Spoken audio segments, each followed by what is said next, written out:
Good people, this is my request to you. And our organization must begin to internalize accountability. If you want to wield power, if you want to wield authority, you must be ready to be held to account. Otherwise, you have no business. And the organization to hold the African Union to account is this parliament.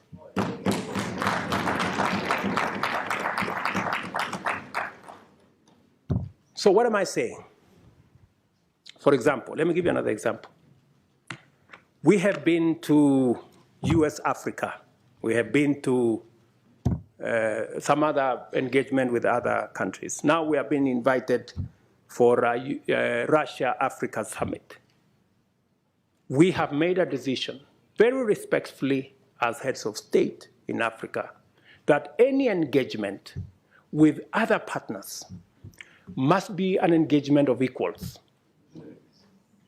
And for it to be meaningful, if we are going to meet the president of a country, we have organized ourselves that the Troika is going to represent Africa. The chair, the current chair, the past chair, the chair that is coming, and the heads of our regional economic commissions, about 6, 7 people. But what happens continuously? When others want to engage with us, they don't want to deal with the Troika. They want to invite 50 heads of state. So we go to a meeting, just explain to me what kind of outcome you expect where 50 heads of state are sitting. Everybody is asked for speak to 1.5 minutes. You speak to one for 1.5 minutes. What kind of engagement are you going to get? You're going to get nothing, right? The best that you get is photographs.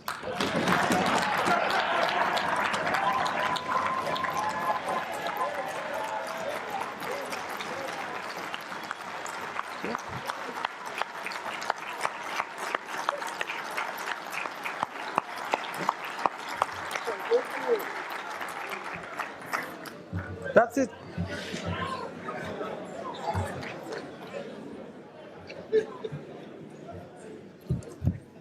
Precisely.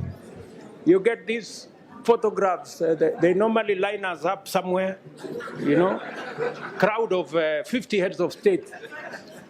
You know, and that's all we come home with, you know, because there isn't time to engage any serious country that wants to engage with Africa, yeah, must respect first our architecture. If we have said we are going to be represented by the Troika, why are you inviting 50 people unless you want to sabotage the whole discussion?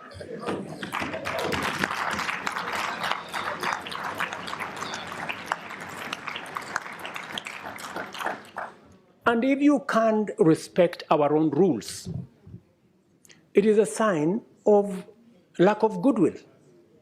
I mean, you must, so that when we engage, you know, if we have a smaller group of 5 people, then you can have a meaningful conversation. And we can have a meeting of equals. But here you are, you represent 200-300 million people. You have a guy here who represents 10 people. You have another guy who represents 10 million people. Then that conversation becomes, and some of the time, you know, the most unfortunate thing is that some of the people who invite us to these meetings tell us, if you don't come, there will be consequences. So all of us are forced to go to a meeting that has no meaningful outcome because of blackmail. This is not right, good people. You know, this is not okay, you know? So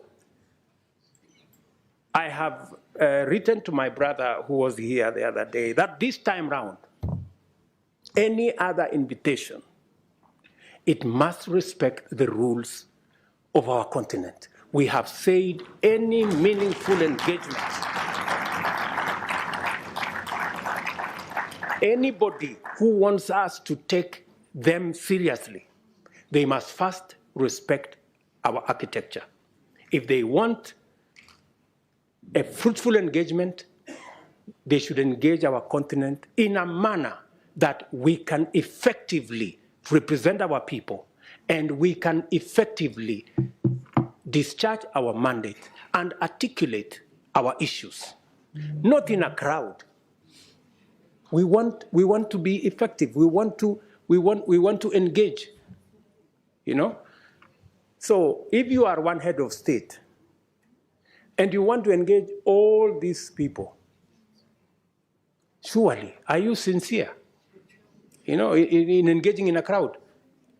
Because some of these good people, they want to avoid any commitments, you know?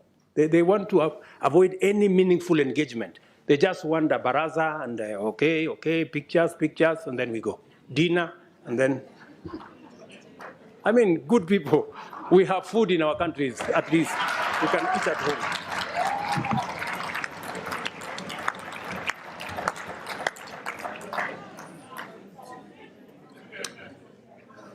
The Africa Union reform agenda must therefore become a priority this session.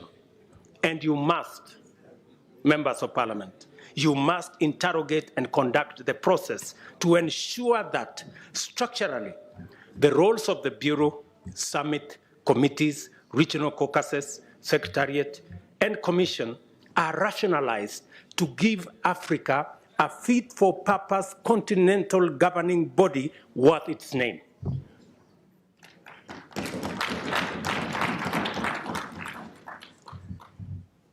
To do so, this Honorable Assembly must urgently review the funding arrangements to ensure that Africa Union budgets are financed primarily by members and secondarily by external partners. In turn, this will require a mechanism where Africa Union member states are up to date with their contributions with regard to all our commitments. As matters stand, our most core mandates depend on the goodwill of development partners. Just imagine, including critical peace and security matters, that our own peace and security fund is funded by development partners more than is funded by us as heads of state and countries. Good people, this needs to change. Africa's solutions must look like solutions. And in principle, they ought to emanate from us. How do we say we are providing African solutions if it is funded by development partners? It's a fallacy. It means we have no capacity to provide Africa solutions if it is being funded by others. A case in point, we have a situation in Sudan. The generals in Sudan are bombing everything. They are bombing roads, they are bombing bridges, they are bombing hospitals, they are destroying airports, using military hardware bought by African money. Just imagine. We need to tell those generals to stop the nonsense. Yeah.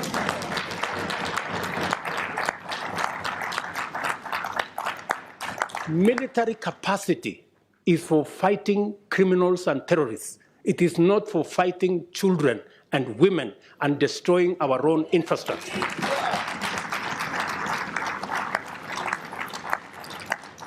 But as it is, we have no capacity to stop this nonsense in our own continent because our own peace and security fund is funded by others.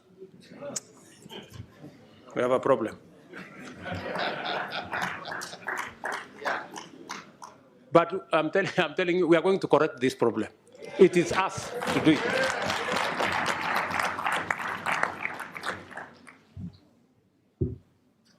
Let me also tell you that I think we're going to have a new, and we need your help. You know, we need your support. You must take up your role, you know.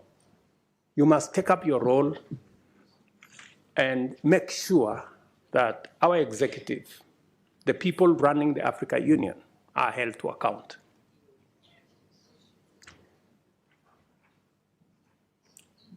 With this vision in mind, I sought and was privileged to receive the approval of the African Heads of State and Government Summit to have the honor of hosting the Africa Climate Summit in Nairobi this year in September. This will be a major gathering of African and global leaders to deliberate and consolidate a clear African position and clear African voice as we project our agenda in the global stock-take engagements and the build-up to COP28. The summit also provides an opportunity to highlight and forge consensus on the modalities of unlocking Africa's vast potential to positively impact the climate agenda and rally the world to tap into the numerous opportunities that Africa presents towards global net zero. This will not be another morning summit where we are mourning about our situation. We are going to boldly tell the world we will contribute positively to a solution, and we have what it takes. I invite you all to Nairobi to join us at that summit and to take part in that broader journey and vision for Africa to hold meaningful discussions with global partners. I have told you, Africa heads of state and governments have resolved that partnership summits by external parties shall be reviewed with a view to providing an effective framework for African Union partnerships. And we are going to work together in that manner. Another proposition I want to make to you is the United Nations. This is an important forum for transacting global affairs in diplomacy, peace, security, and trade, among others. But Africa, a continent of 1.2 billion people and a GDP of close to $2 trillion, finds itself disadvantaged by the current configuration of the UN Security Council, a configuration that was established 80 years ago, before the Second World War. But the world has since changed tremendously, we all know. Countries that had not become self-determining have since attained independence and are making a huge contribution to their people, continents, and the world. It is therefore time to reform the UN Security Council and change it from an exclusive club of 5 permanent members to a more representative global council that works for the interests of the whole world.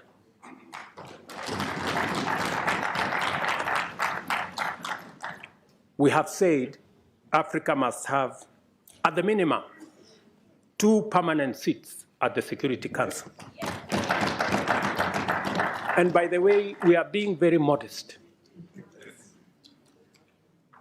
Yeah, we are being very modest because we are understanding. We must therefore work together to make our continent prosperous, for that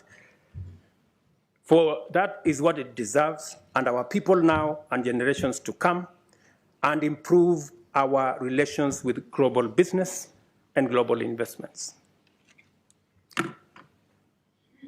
One final thing that I know many of you have talked about Paris. Yes, we will be going to Paris because we want to occupy every space. We are going to be consistent. We are going to be coherent. We are going to be audible until there is no place to hide.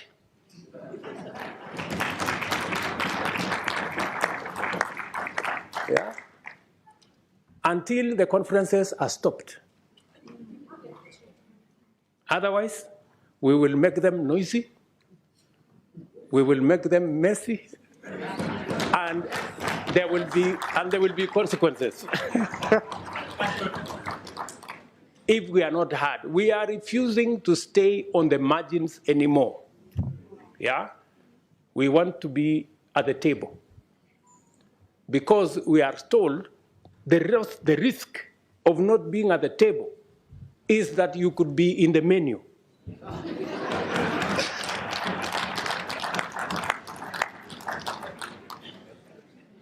Do you understand? So we are going to occupy every space. And we have been gentlemen for far too long. We are now going to appropriate our place because we have a contribution to make. Ladies and gentlemen, thank you very much for listening to me. I don't take it for granted. And God bless you.